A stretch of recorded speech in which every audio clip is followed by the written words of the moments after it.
একদিন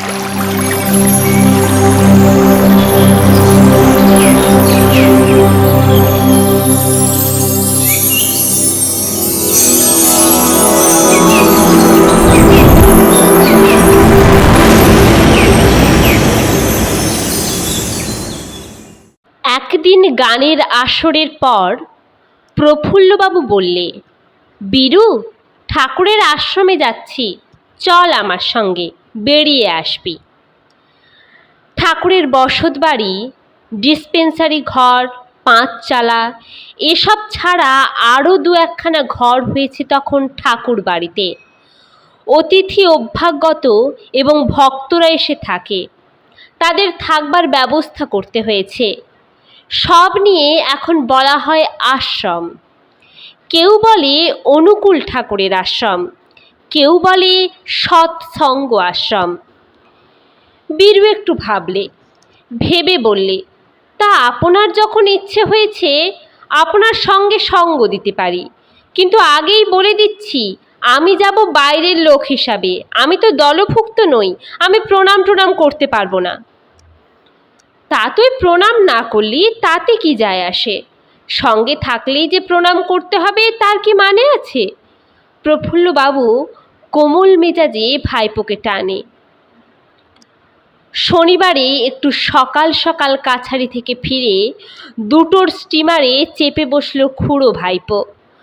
ভোঁ দিয়ে স্টিমার ছাড়তেই ঠাকুরের উদ্দেশ্যে হাত জোড়ো করে প্রণাম করল প্রফুল্লবাবু। মনে মনে বললে, ঠাকুর, বীরুকে একটু টেনো। বীরুও হুঁশিয়ার, আশ্রমে গিয়ে বেশি দেরি না করে ফেলে কাকা। যাত্রা রম্ভেই খেয়াল করিয়ে দিলে, কাকা, সোমবারের সকালে স্টিমারেই কিন্তু ফিরে আসতে হবে। তা তো আসতেই হবে, কাছারি রয়েছে যে। কাকার সেই হাঁ জি নীতি, আগে ঠাকুরের সান্নিধ্যে তো আসুক, তারপর তিনি যা করেন। সন্ধ্যার আগে প্রতাপপুর ঘাটে স্টিমার লাগলো। স্টিমার থেকে নেমে চরের রাস্তা ধরে এগিয়ে চলল দুজন। সামান্যই পথ, অল্প দূর যেতেই রাস্তায় গতিরোধ হলো। বীরুর মনে হলো লোকটা এই নিকটেই কোথাও বোধহয় অপেক্ষা করছিল। সামনে এসে আনন্দে আলিঙ্গন করে ফেললে দুজনকেই। উল্লাসে যেন নেচে উঠল, দাদা এসে গিয়েছেন, বাহ বাহ। দেখতে যেমন দর্শনধারী, কথার আন্তরিকতায় তেমনি মধু। বয়সও অল্প, একেবারে যুবক। প্রফুল্লবাবু তাড়াতাড়ি প্রণাম করল, বললে, এই যে, এই আমার ভাইপো। বীরেন বুঝল এই লোকটি ঠাকুর, কিন্তু প্রণাম তো করবে না। হাত জোড়ো করে নমস্কার জানালে ঠাকুরকে। তাই নাকি?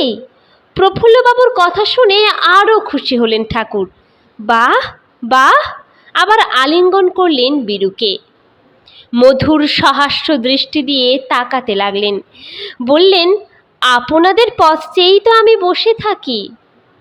বীরু অবাক হয়ে গেল প্রথমেই। ঠাকুর এর আগে কুষ্টিয়াতে গিয়েছেন, তাদের কাকার বাড়িতেই গিয়ে থেকে এসেছেন, কিন্তু তার তখন ঠাকুর সাক্ষাতের ফুরসত হয়নি। নিজের ধাঁধায় এখানে ওখানে ঘুরে বেড়াচ্ছে, ঠাকুর সম্বন্ধে কোনো উৎসাহ নেই। আজ এই প্রথম ঠাকুরকে দেখল সে, দেখেই অবাক হলো, এই সেই ঠাকুর, কিন্তু সেরকম সাধুসজ্জা কোথায়?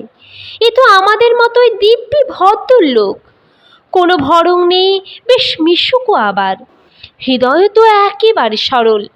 বীরুর মনে এ ধারণাটুকু হলো যে ইনি সত্যিকারের ভদ্রলোক, সরল প্রাণ, খাঁটি সজ্জন ব্যক্তি একজন।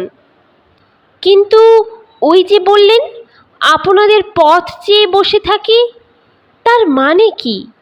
আর পথ চেয়ে থাকতে থাকতে একবারে পথে এসে অপেক্ষা করে রইলেন আজ?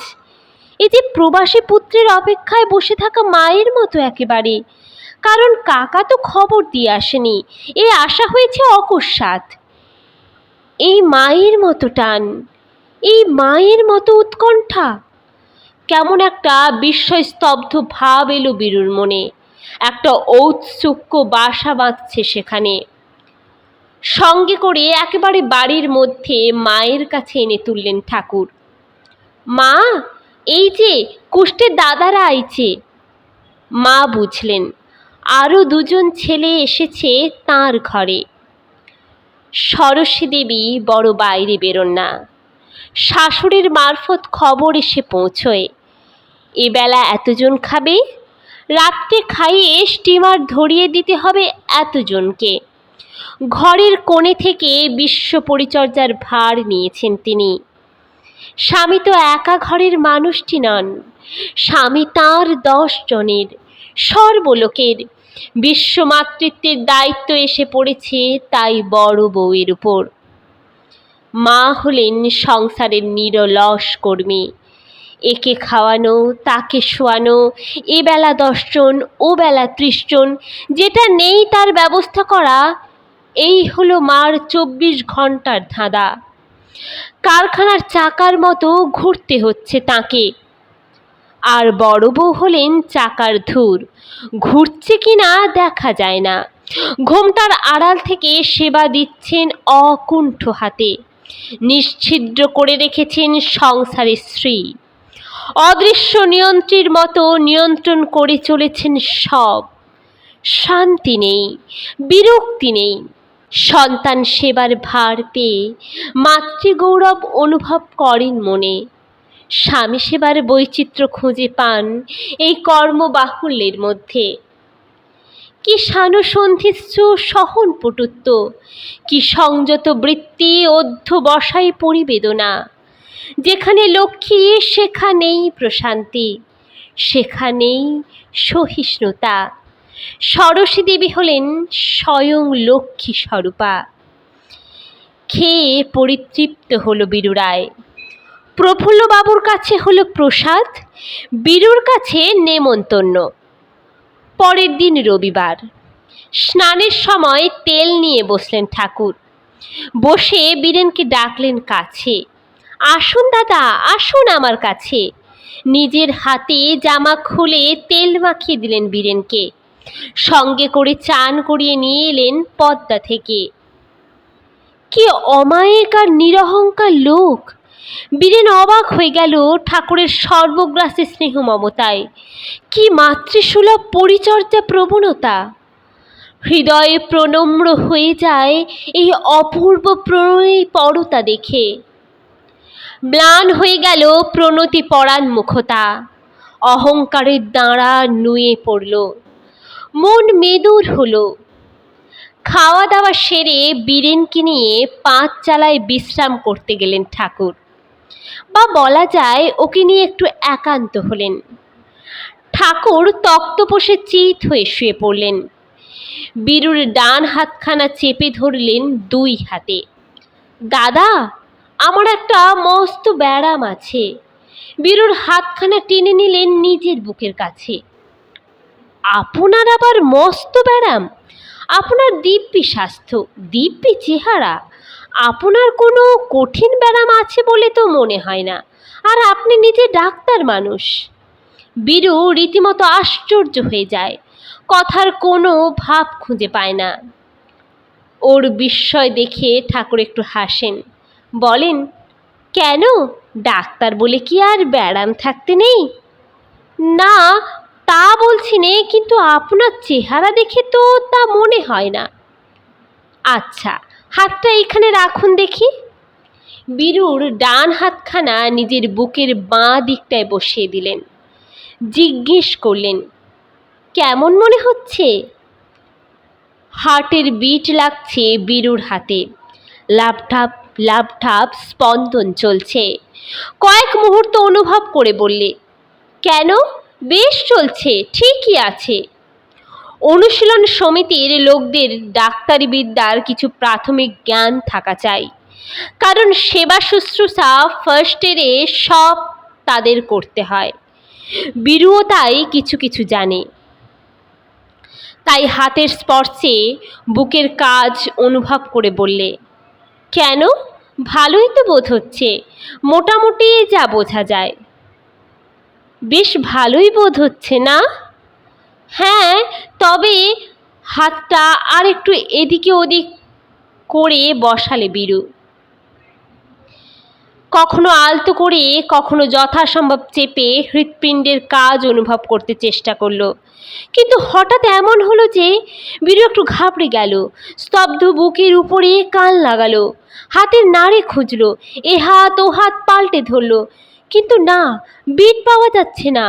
এক মুহূর্ত আগে দেখেছি ঠিক চলছে, আর এই বন্ধ। আর বন্ধ তো একেবারেই বন্ধ। অনেকের হার্টের কাজের দোষ থাকে, মাঝে মাঝে এক একটা তাল কেটে যায়। কারো অনেকগুলো স্পন্দন একেবারে মৃদু মিনমিন করে, ঠিক ধরাই যায় না।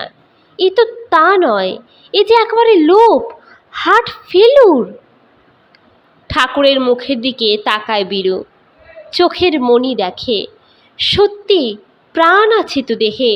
হার্টের দোষ যখন আছে বলেছেন, কিছুই অসম্ভব নয়। বীরুর ভয় হয়ে গেল। এখনই ডাক্তার ডেকে দেখানো দরকার। গোকুলবাবু তখন আশ্রমে। ওদের 2-1 দিন আগে এসেছেন। খাওয়া দাওয়া সেরে প্রফুল্লবাবুর সঙ্গে গিয়ে বসেছেন মহারাজের কাছে। বীরু তাড়াতাড়ি ছুটে গেল গোকুলবাবুর কাছে। শিগগির আসুন, ঠাকুরকে দেখুন একবার, হঠাৎ অসুস্থ হয়ে পড়েছেন। বীরু আগে থেকেই একটু হক চুকিয়ে গিয়েছে, সাহস করে বলতে পারল না ঠাকুরের হার্ট ফেল হয়েছে। আমি দেখে এলাম, নাড়ি নেই। তাড়াতাড়ি ছুটলেন গোকুলবাবু, পিছনে পিছনে দৌড়লেন মহারাজ আর প্রফুল্লবাবু। সকলের মুখে বিষাদের কৃষ্ণমেঘ। হঠাৎ কি হলো কে জানে। গোকুলবাবু কাছে এসে দাঁড়ালেন, ঠাকুরের মুখের দিকে চাইলেন, উদ্বেলিত কণ্ঠে জিজ্ঞেস করলেন, কি হয়েছে? ঠাকুর কিছু বলার আগেই বীরু এগিয়ে এলো সামনে। বুকটা আগে দেখুন, বুকটা, মানে হার্টের ফাংশন। ঠাকুরও ইশারায় জানালেন, আচ্ছা দেখুন, বুক দেখুন। গোকুলবাবু স্টেথোস্কোপ লাগালেন, জায়গা বদলিয়ে বারবার দেখলেন। দেখে বিস্ময় বিমূঢ় হলেন। তাই তো, হার্ট বন্ধ দেখছি যে একেবারে। নাড়ি ধরলেন, নাড়িও নেই। মহারাজকে যন্ত্র দিলেন, মহারাজও দেখলেন। কিন্তু মহারাজের এসব একটু আধটু দেখা আছে। সমাধির সময় মৃতের যেসব লক্ষণ দেখা যায় তা তাঁর নিজের চোখে দেখা। এও তো ওই রকম একটা কিছু হতে পারে, কিন্তু এসে ভাবাবস্থা নয়, এ সব সময় স্বাভাবিক অবস্থা। ঠাকুর তাকাচ্ছেন, কথাও বলছেন, অসুস্থতার কোনো আভাসও নেই মুখে চোখে। বললেন, ওরকম আমার হয়ে থাকে মাঝে মাঝে, সেই কথাই বলছিলাম এই দাদাকে। চোখ ঠেরে বীরুকে দেখিয়ে দিলেন। স্টেথোস্কোপ ধরাই রয়েছে বুকে। ডাক্তার বললেন, এই আবার চলছে। বীরু নিজে কানে ধরল, হ্যাঁ চলছে, কিন্তু এই চলতে চলতে আবার বন্ধ হয়ে গেল। বেশ খানিকক্ষণ বন্ধ থেকে আবার চলতে লাগলো। মহাভাবনায় পড়ল বীরু। তাই তো, এসব কি? জীবদেহে জীব ধর্মের অভাব। হার্ট বন্ধ হওয়া মানে তো মরে যাওয়া। ঠাকুর কি তবে যখন তখন মরেন আর বাঁচেন? জীবন মরণ মুঠোয় পুড়ে রেখেছে একজন জীবন্ত মানুষ। সোমবার সকালে কুষ্টিয়া ফিরে এলো কাকার সঙ্গে, কিন্তু মাথার মধ্যে খেলছে ওই চিন্তা, হার্ট বন্ধ অবস্থায় আবার মানুষ বাঁচে কেমন করে? ঠাকুর তবে নিশ্চয় মরে আবার বাঁচেন। চট করে মনে পড়ে যায় হাজারিবাগের বাসায় বৈঠকখানায় ব্রহ্মবাদীদের সেই প্রশ্ন, মৃত্যুর পরে কি হয়? মৃত্যুর পরে কি হয়? এর কাছ থেকে তবে তার সন্ধান পাওয়া যাবে তো? পরলোক থেকে যে ফিরে আসতে পেরেছে সেই পরলোকের খবর দিতে পারে। যে মরে আবার বেঁচেছে সেই বলতে পারে মৃত্যুর পরের সংবাদ। বীরুর মনে হলো, ঠাকুরই তো মরণের ঘর থেকে ফিরে ফিরে আসছেন, আর তার ভাব সমাধির যে বৃত্তান্ত জানতে পারলো তা থেকে আরও বদ্ধ ধারণা হলো যে তিনি বহুবার মৃত্যুর রাজ্যে হাওয়া খেয়ে ফিরে এসেছেন। সুতরাং এ তত্ত্বের একমাত্র হকদার ব্যাখ্যাতা তিনি। অতএব মনে মনে ঠিক করে ফেললে ব্যাপারটা একবার ঘেঁটে দেখতে হবে। সপ্তাহ 2 পরে আবার স্টিমারে চাপল বীরু। যে হিমায়তপুরে সেদিন জোর করে ধরে নিয়ে গিয়েছিল কাকা, আজ স্বেচ্ছায় সেই হিমায়তপুরের যাত্রী হলো। যাকে ঠাকুর বলে সম্মান দিতে বাধো বাধো লাগতো, ছুটল সেই ঠাকুরের কাছে, মৃত্যুঞ্জয়ী সেই অদ্ভুত মানুষটির কাছে। শুধু মৃত্যুজিত নয়, ইন্দ্রিয়জিত। নিরহংকার স্নেহ স্নিগ্ধতার গালিচা বিছিয়ে রেখেছেন আদিগন্ত। তার স্পর্শ উপেক্ষা করা যায় না। স্টিমারের বাঁশি বেজে গিয়েছিল। দৌড়তে দৌড়তে এগিয়ে উঠল স্টিমারে। তরতরে জলের বুকে ঘজঘজ করে চাকা ঘুরল। এপারের বাড়ি ঘোর দৌড়, ওপারের সবুজ বাগান আর চাষের ক্ষেত ধীরে ধীরে পিছনে ভেসে যেতে লাগলো। বীরুর মনে তখন পাখা গজিয়েছে, আকাশে ডানা মেলেছে সে। হ্যাঁ, এই আকাশের মতোই বৃহৎ ওর হৃদয়, এই নীল পবিত্রতার মতো মহৎ। অত লোকে প্রণাম করছে, প্রাণ তবু কেমন কোমল। মান পেয়েও মানের বালাই নেই। গুরু, অথচ গুরুত্বের গরম নেই। গুরু গুরু করে মেঘ ডেকে উঠেছে। এবার মনের বাগানে জীবন জলদ সুন্দরের পদমঞ্জরি শোনা যাচ্ছে। ভাবতে ভাবতে আবার হিমায়তপুরে গিয়ে উঠল বীরু রায়।